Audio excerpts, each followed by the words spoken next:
सोने का अंडा देने वाली मुर्गी। एक गांव में किसान अपनी पत्नी के साथ रहता था। उनका एक छोटा सा खेत था जहां वे दिन भर परिश्रम किया करते थे, किंतु कठोर परिश्रम के उपरांत भी कृषि से प्राप्त आमदनी उनके जीवन यापन हेतु पर्याप्त नहीं थी और वे निर्धनता का जीवन व्यतीत करने हेतु विवश थे। एक बार किसान बाजार से कुछ मुर्गियां खरीद लाया। उसकी योजना मुर्गियों के अंडे विक्रय कर अतिरिक्त धन उपार्जन था।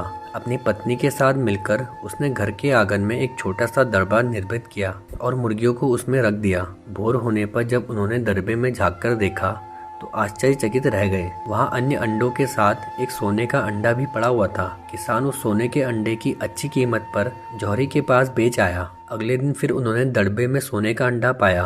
किसान और उसकी पत्नी समझ गए कि उनके द्वारा पाली जा रही मुर्गियों में से एक मुर्गी अद्भुत है, वह सोने का अंडा देती है। एक रात पहरेदारी कर वे सोने का अंडा देने वाली मुर्गी को पहचान गए। उसके बाद से वे उसका खास ख्याल रखने लगे।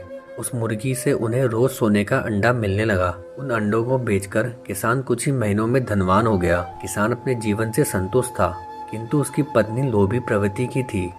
एक दिन वह किसान से बोली, आखिर कब तक हम रोज एक ही सोने का अंडा प्राप्त करते रहेंगे? क्यों ना हम मुर्गी के पेट से एक साथ सारे अंडे निकाल लें। इस तरह हम उन्हें बेचकर एक बार में इतने धनवान हो जाएंगे कि हमारी 7 पुश्तें आराम से जीवन व्यतीत करेंगी। पत्नी की बात सुनकर किसान के मन में भी लोभ आ गया।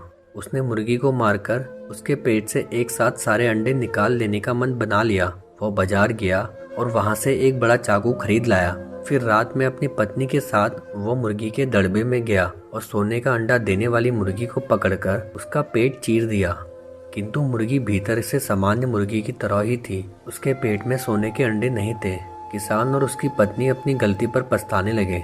अधिक सोने के अंडों के लोभ में पड़कर वे रोज मिलने वाले एक सोने के अंडे से भी हाथ धो बैठे थे। तो दोस्तों, कैसी लगी आपको हमारी कहानी? कमेंट करके जरूर बताएं। अगर आप हमारे चैनल पर नए हैं तो प्लीज सब्सक्राइब करें।